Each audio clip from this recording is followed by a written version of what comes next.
नमस्कार। आमर cooking channel आमरंधा करके मुई आपण मन के बहुत बहुत स्वागत करू छे।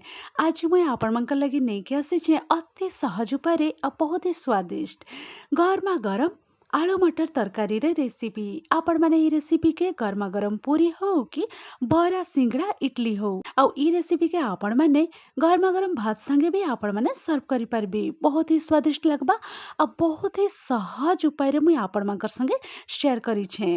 ଆଉ ଆଜିର ଏ ରେସିପି ଆପଣମାନଙ୍କୁ ଟିକେ ବି ଯଦି ପସନ୍ଦ ହେଲେ ଲାଇକ୍ ସେୟାର କମେଣ୍ଟ ତ ନିହାତି କରିବି। ଚ୍ୟାନେଲରେ ଯଦି ନୂଆ ତାହେଲେ ଆମର ଘର ଚ୍ୟାନେଲକେ ସବସ୍କ୍ରାଇବ୍ କରିବା ଲାଗି ବିଲକୁଲ ବି ନାଇଁ ଭୁଲବି। ତାହେଲେ ଏବେ ଚାଲୁନ୍ ଡେରି ନାଇଁ କରିକି ଆଜିର ଅତି ସୁଆଦିଆ ଆଉ ସହଜ ରେସିପି ଆଳୁ ମଟର ତରକାରୀର ରେସିପି ଆରମ୍ଭ କର୍ମା। ତ ଏଇ ସାଇଡରେ ମୁଇଁ ଆପଣମାନଙ୍କୁ ଦେଖେଇ ଦଉଛେ। ଆଉ ଗୋଟେ ଜାଗାରେ ମୁଇଁ 2 କପ୍ ପାଖାପାଖି मटर चना नहीं जाइली आ मटर चना के भलसे मुई पानी देकी 7 ରୁ 8 घंटा पाखापाखी मुई कभर करिकी बोतरीबार लगी छाड़ी देइथिली। 7 ରୁ 8 घंटा परे इने मुई आपण मानके देखै दउछे। आउ मटर चनारू सब पानीटा मुई बाहर करी देइथिली। देखि पारुथिबे आपण माने मटर चनाटा बहुत भलसे फुली जाइछि आ पूरापूरी रेडी हो जाइछि। तो एबे पूरापूरी रेडी हो जाइछि। एबे मुई इताके साइड करिके रखी दउछे। तो एंता गुटे मुई प्रेशर कुकर नहीं जाइथिली आ कुकर रे मुई सब मटर चना के दे देइछे। मटर चना सब दे सारला परे ना एबे आमे पानी दे दमा। पानी आपण माने जेतकी देबे जेंता कि मटर चना सब बुड़ी की रही थिबा। तो इने आपण माने देखि पारुथिबे गुटे गिलास आ आधा गिलास पाखापाखी मुई पानी दे देइछे। आ सब मटर चना सब पानी रे भलसे बुड़ी की रही जाइछे। बस आपण माने भी एतिके पानी दे देबे। पानी दे सारला परे एबे मुई इने टिके नून दे दउछे। तार संगे संगे हल्दी पाउडर टिके दे दउछे। हल्दी पाउडर दे सारला परे टिके एंता हल्का रे आमे मिसेई दमा। आ मिसेई दे सारला परे ना एबे आमे कुकर कभर देकी मीडियम फ्लेम रे आमे 2टा व्हिसिल आइबार तक आमे कुक हेबार लगी छाड़ी दमा। आ मटर चनाटा कुक हे सारला परे आमे साइड करिकी रखीदमा।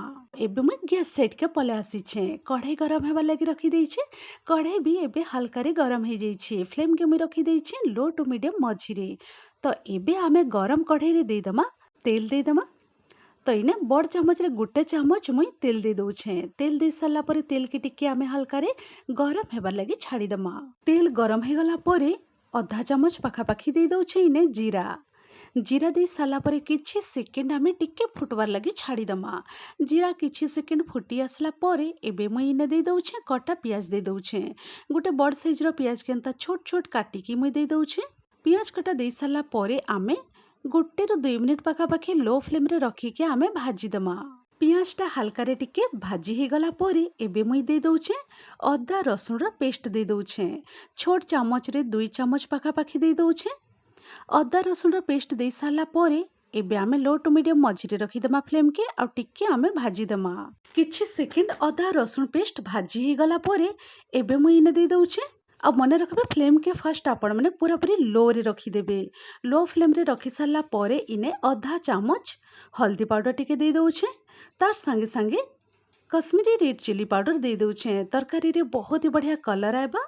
आ लो फ्लेम रे रखिके आपण माने ई प्रोसेसटा फॉलो करबी। तो एबे आमे हल्का रे टिके मिक्स करी दमा।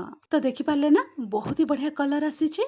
तो एबे मुई इने दे दउछे 2टा टोमाटो के मुई भलसे धुई देइथिली। धुई साला परे ग्रेट करी देइथिली। तो से टोमाटो इने मुई दे दउछे। आपण माने छोट छोट पीसेस रे भी काटिकी देई पारबी। तो इने मुई टोमाटो के ग्रेट करिकी दे दिछे। टोमाटो दे साला परे टिके मुई मिसेई दउछे भलसे। मिसेई दे सारला परे इने मुई टिके पानी दे दउछे। पानी दे सारला परे आउ थरे टिके मुई मिसेई दउछे भलसे। तो इने 1 ରୁ 2 मिनिट पाखापाखी मुई कभर करी देइथिली सिझबार लागि टिके। तो एबे मुई कभर खोलिकी इने आपण मानके देखै दउछे देखि पारुथिबे। तो एबे आमे काण करमा बाकी मसला सब टिके आमे देई दमा। तो इने मुई दे दउछे रेड चिली पाउडर टिके दे दउछे। तार संगे दे दउछे इने धनिया पाउडर 1 चामच भर्ती करिकी दे दउछे। 1 चामच धनिया पाउडर दे सारला परे एबे इने दे दउछे मीट मसला टिके दे दउछे। एतकी मसला दे सारला परे टिके मुई भलसे मिसेई दउछे। मिसेई दे सारला परे टिके मुई पानी दे दउछे जेंता कि मसला सब बहुत भलसे सिझी जिबा। तो एंता टिके पानी दे सारा पर आउ थरे आमे भलसे मिसेईदेमा। मिसेई दे सारा पर कभर करिकी आमे लो टू मीडियम मझिरे रखीदेमा फ्लेम के आउ टिके कुक हेबार लगी छाड़ीदेमा। तो 2 ରୁ 3 मिनिट पाखापाखि हो जाइए कभर खोलिकी ने मुई आपण मन के देखी दउछे। आ मसला सब बहुत भलसे कुक हो जाइए और बहुत ही बढ़िया कलर भी पलि आसी। तो आपण मैंने देखिकी जानी पारुथिबे। तो एबे ना आमे काण करमा इने मुई कसूरी मेथी दे दूछे। कसूरी मेथी आपण मैंने भी जदि अवेलेबल अच्छे ताहले आपण मैंने ऐड करबे, बहुत ही बढ़िया बास्ना आएबा। कसूरी मेथी दे सारा परे एबे मुई दे दूछे इने आलू दे दूछे।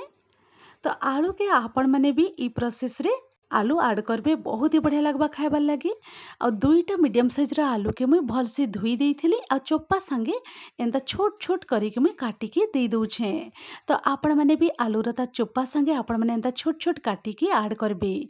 और जदि आपण मन को चोप्पा पसंद नहीं ताहले आपण मैंने चोप्पा बाहर करिकी भी एंता छोट छोट काटिकी ऐड करि पारबे। आलू कटा दे सारा परे आमे मसला संगे बहुत भलसे आमे मिसेई देमा।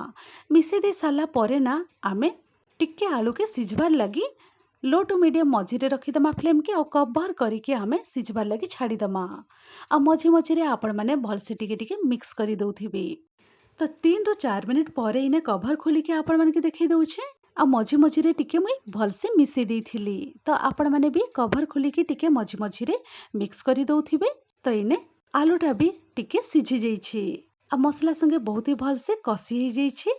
देखिकी आपण मैंने जानी पारुथिबे। तो एबे मुई इने देई दउछे आगरु मुई सिझेकी रखीथिली से मटर चना के देई दउछे।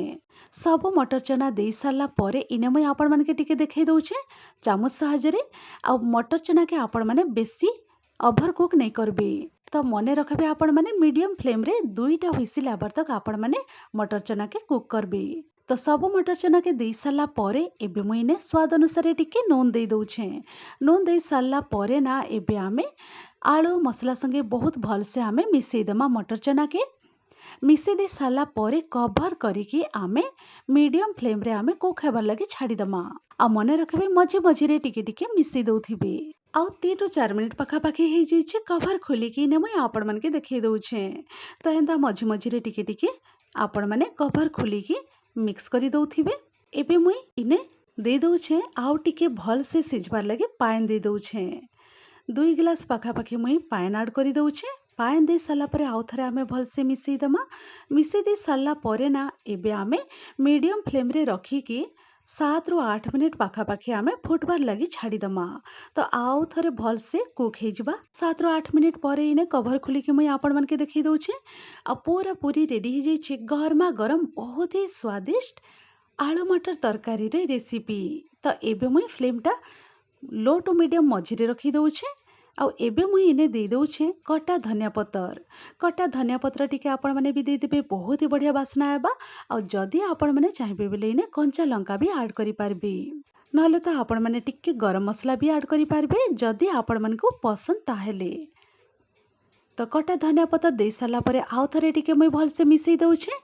आउ 2 मिनिट पाखापाखि टिके मुई लो फ्लेम रे फुटबार लगी छाड़ी दउछे। तो बिना कभर करिके आ 2 ରୁ 3 मिनिट पाखापाखि मुई कुक हेबार लगी छाड़ी देइथिली लो टू मीडियम मझिरे रखिकी फ्लेम के। आउ एबे ना पूरा पूरी रेडी हो जाइछि गरमा गरम बहुत ही सहज उपाय मुई आपण मानक संगे शेयर करिछे। आउ बहुत ही स्वादिष्ट ई रेसिपी के ई प्रोसेस रे बने कि ना गरमा गरम पूरी हो बरा सिंघड़ा इडली संगे भी आपण माने सर्व करि पारबे। थरे गरमा गरम भात संगे भी आपण माने सर्व करिकी आपण माने एन्जॉय करि पारबे। आशा करबी निहाती भाबरे आपण मन को पसंद हेबा। तो एबे ना मुई पूरा पूरी फ्लेमटा ऑफ करि देइछे। आ गरमा गरम बहुत ही स्वादिष्ट और इजी प्रोसेस रे मुई आपण मानक संगे शेयर करिछे। और रेडी हो जाइए आलू मटर तरकारी रे रेसिपी। आ मुई ना ई रेसिपी के गरमा गरम पूरी संगे मुई आपण मानक संगे सर्व करिकी देखई दउछे। तो आपण माने भी एंता गरमा गरम पूरी बनैकी ना आपण माने एन्जॉय करि पारबे। तो आज रे रेसिपी आपण मन को टिके भी जदि पसंद हेले आपण माने लाइक शेयर तो निहाती करबे। चैनल रे जदि नुआ ताहले आम रंधाघर चैनल के सब्सक्राइब करवा लगी बिल्कुल भी नहीं भूलबी। तो आपण मैंने भी ई रेसिपी की प्रोसेस रे थरे बने की गरमा गरम एंजॉय करूँ। आउ आजिर रेसिपी के आपण मैंने ई वीडियो के प्रथम रु शेष तक देखि बहुत बहुत धन्यवाद दउछे। तो चलुन एबे मुई रहुछे फिर हेन्ता इजी टेस्टी सुआदिया रेसिपी नहीं कि आपण माकर संगे गुटे नुआ वीडियो नुआ रेसिपी रे फिर थरे मुई भेट पड़मी। Thanks for watching, bye bye, take care.